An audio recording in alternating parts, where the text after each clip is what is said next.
They say that simple ideas are often the best. I remember a few years ago when I upgraded my Fanatec pedals.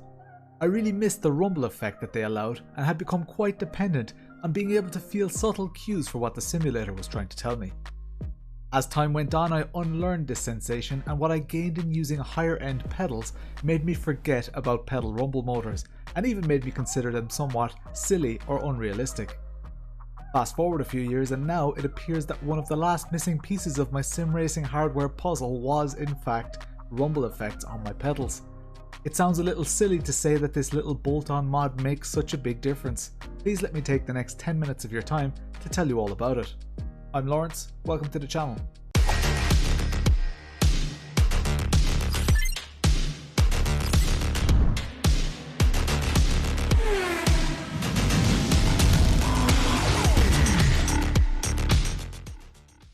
Introduction.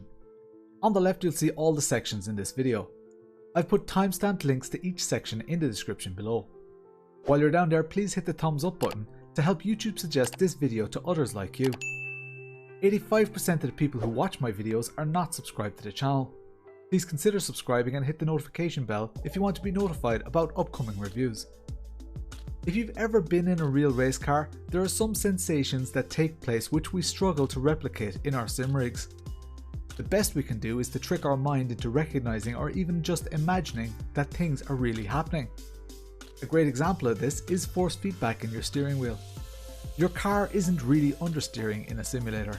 It's because you're not even in a real car.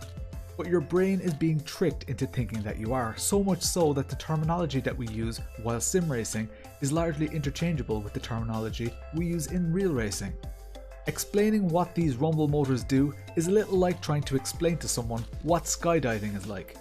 It's a little difficult to explain, even more difficult to show, but it becomes more clear when you actually feel it. That's kind of how I feel about these SIM-3D rumble motors. I think it's easy to imagine why they're good, but I don't know if my words can do the actual feeling any justice. First impressions. The box arrived at my house and it was pretty plain. It was very beige with bubble wrapped wires and motors in it along with a control box. I wasn't expecting more, but I feel that a product like this possibly deserves more. However, I'm aware that branding and packaging can eat into production costs for smaller companies and ultimately drive prices up, so maybe it's a good thing that they're not wasting money on things that don't matter to some people. The feeling of unboxing and installing these motors pales in comparison to actually using them.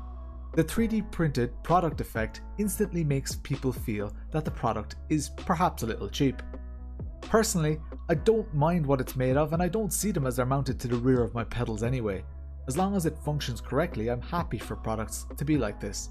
Once set up, you instantly get a lot of feedback. Please make sure that you do not just activate absolutely everything you can, as it will become a sea of vibration which doesn't actually give much benefit when it comes to driving. Less is definitely more when it comes to haptic feedback and motion.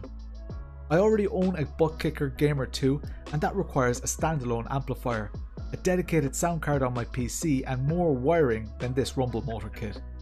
The rumble motor kit does require a mains plug, but the wiring is relatively straightforward and easy to hide on your rig.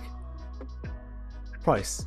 The price of a 2-motor kit as reviewed here is very affordable in my opinion. However, something being affordable is a very subjective thing and many watching this video will be thinking, I can make that for far cheaper. For someone like me who doesn't have a 3D printer or the time or the skills or the energy to create such a polished product, the £100 sterling price tag is very easy to justify, especially now that I know what to expect for that price tag. Please note that if you're an international non-UK buyer, you'll have to source your own power plug if you choose the international option.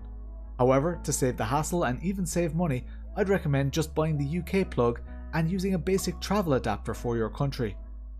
Alternatively, I've included links in the description below for power adapters which are compatible with this device. The control unit can control up to 4 rumble motors.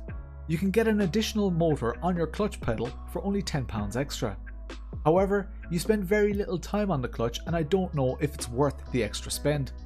I see the benefit in getting feedback through my throttle and brake, but as far as the clutch is concerned, I could really take it or leave it. I'd spend the money elsewhere, and although I haven't reviewed them, I'd probably just buy a seat rumble motor upgrade kit which costs £20 extra and comes with a 1.5 meter cable. In fact, I'd probably get 2 of them. Installation, hardware. I wasn't fully clear on how to install these devices. Although they supplied brackets which slot nicely onto my Mecha Cup 1 pedals, I still managed to install them incorrectly. Now, they did the trick and the performance didn't suffer as a result, but I did a first impressions video in which I accused SIM-3D of skimping on mounting hardware. Turns out, I'm just not as clever as they are and should have just reused the bolts that are already on the pedals I was using. It would be good for this installation process to be a little bit clearer. All that said, installing them using the existing hardware was made difficult by the lack of access to the little threaded bar shown, due to the design of the mount. Eventually I got sick of dropping it, so I used some blue tack to stick it in place while I offered it up to the motor mounts. Each motor plugs into the control box, and the control box then plugs into USB for communications with your PC. You also need to plug them into the mains power supply using a power plug. For non-UK buyers, I've included links to suitable power supplies in the description below. Why do they need mains power? Well, these things are crazy powerful for their size. More about that in a later section. The control box is neat and well finished. I can't see many people displaying this control box proudly, as I feel that it will mostly be hidden away under a pedal tray or velcro to the side of a rig. I'd like to see a little piece of velcro included with the package so that people can mount it wherever they like. Honestly, velcro works great for things like this, and building a dedicated mount into a unit like this would be over-engineering, a little bit overkill, a little bit redundant. The braided wires which go from the control box to the motors are a lovely touch. They're easy to tuck away and look like they could withstand some friction. I couldn't ask for more. They come in at around 55 cm, just under 2 foot in length, and some may wish for them to be slightly longer, especially if they're tucking away their control box somewhere on their rig. Installation, software. One of the feathers in the cap of products like this is its compatibility with the much loved third-party piece of software called SimHub. The software is very gentle on resources and can cleverly relay data from your sim of choice to multiple compatible external devices at once, including base shakers and digital dashboards. You may not be aware of this app and it can be daunting at first, but here is a quick glance at my settings for those of you who want to get started quickly. This shows the effects that I have enabled and which pedal I have them enabled on. Important to note here the volumes or levels that I have these at. You can just adjust these to your likings as you see fit, but this should be enough to get you going in every sim you own. I tried other configurations where I sent the effect from the right hand side of the car to the right hand pedal to the throttle and the left hand side ones to the brake, but that didn't do anything for me at all. It just didn't feel intuitive. Do note that although I use SimHub, there are other apps out there which can interface with this device. I do recommend making life easy and just starting using SimHub, and I would encourage you to make a small donation towards the incredible work that they do with this constantly evolving software. SimHub also auto-detects the game or sim that you're using, and these rumble motors work in everything from iRacing to Forza Horizon 5. They even work in flight sims. How it feels. This product feels exceptional. Yes, they're just rumble motors and the concept is not dissimilar to what you find in a console game controller or a set of Fanatec pedals. However, the hardware is a lot more serious. These units pack a serious punch and I actually only run them at 25%.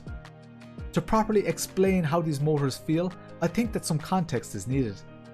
Many of you will be thinking, hey, my pedals in my car don't vibrate. And you'd be right. Generally, pedals themselves don't vibrate. However, when you feel the seat of the pants sensations in your road or track car, they don't just come through your seat.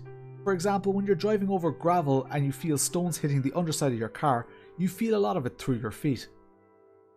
These motors have the surprising ability when mounted to your pedals to trick you into thinking that things are really happening. Here are some good examples. When driving a front-wheel drive car, you need to constantly compromise between steering and throttle in order to get the most out of your front wheels. With this rumble motor setup, you can feel when you begin to understeer, and even better than that, you can feel the exact moment at which your throttle inputs become just a little bit too much for your car to handle. That moment where your front wheels begin to slide or hop, you intuitively back off and immediately press as close to that edge of grip as possible, because You can feel where it is. Another example is ABS. Although ABS helps you to slow a car down, it also isn't as quick as braking well without ABS. Feeling the point at which your ABS begins to kick in is very useful to find those valuable hundredths of a second on a track. Another example is feeling lockups in your braking. Feeling the beginning of a lockup is so close to the real life feeling that it's a bit questionable that I ever drove without these motors. Some cars are very difficult to drive due to their brakes. There are many more examples that I can give, but I think you get the point. One thing that I would recommend is to isolate mainly the things that your front wheels experience so that you feel only those through your feet. To feel rear wheel traction loss and lockups, consider running a seat rumble motor or a butt kicker or something near to your seat that you can intuitively feel where the data is coming from when the sim sends it to you. Good placement and setup of these devices allows data to be turned into information with minimal thought required. Do remember though that not all sims report all of this data in exactly the same way. For example, in iRacing, the Porsche 911 Cup car, I had plenty of scenarios where my in-game dash was showing purple lights for lockups, but iRacing wasn't sending the data to SimHub and it wasn't having the desired effect. In other sims, I didn't notice this as much. This is a limitation of the software rather than the SIM-3D hardware, but still worth being aware of. Rumble versus bass. Some of you may be familiar with the concept of bass shakers. This product being reviewed performs a similar function, but does not require an audio amplifier. It relies on a little motor with an off-balance weight on it, which causes a rumbling sensation when activated. It may be beneficial to know the differences between the two. For context, I use both on my rig. I run these rumble motors, but I also run a butt kicker Gamer 2 system. The butt kicker uses an amplifier and is very capable of transmitting smaller, more subtle output. It's basically just like a bass speaker element or a subwoofer. Rumble motors, however, don't really have much depth to them. They're pretty much either on or off. Lower frequencies are achieved by spinning slower and higher frequencies are achieved by spinning quicker. Their main weakness, albeit almost negligible from my testing, is that the rumble motors have an inherent latency before they begin to spin. Traditional bass shakers don't have this latency to the same extent. I tried my best to find the differences between the two, and I've come to the conclusion that for me, as a low-end haptic feedback user, there's not a significant difference between rumble or bass shakers. Final thought. It's safe to say I love this product, but let's get some perspective here. The main issue that I see is that it seems to sit relatively close to the DIY market. Many of you will be able to afford them but still feel the urge to create them yourself. After all, the motors, circuit boards and cables are readily available online. However, if like me you value the skills and the research that others have put into this and potentially lack the time to undertake such a project yourself, you simply wouldn't regret buying this set. I've tried so hard to find fault with this extremely affordable product. This is exceptional value, but if I were to find room for improvement, I'd love to see a one-click install capability which sets a default profile that allows you to get going right away. I'd like to see some Velcro added to the box so that I can mount the control box neatly, and I'd like to see nicer packaging. The mounts differ between pedal sets depending on what pedals you have, so when you do change pedals you'll need to buy new mounts. These are probably going to be quite cheap and readily available, and realistically none of this is going to be enough to put you off as a prospective buyer. This product has the ability to fool me into thinking that the floor of my rig is giving me information about the behaviour of the car as well as the external environment. It feels like I've removed the sound deadening in a car that I'm preparing for the track. Again, I realise how silly that sounds, but you'll have to take my word for it. Many of you saw my first impressions video and were already so convinced that you bought the product, and the feedback I've gotten from those people is incredible. I hate to say it because the phrase is overused, but this product is a game changer. I run them at 25% and get everything that I need from them. I want rumble motors all over my rig.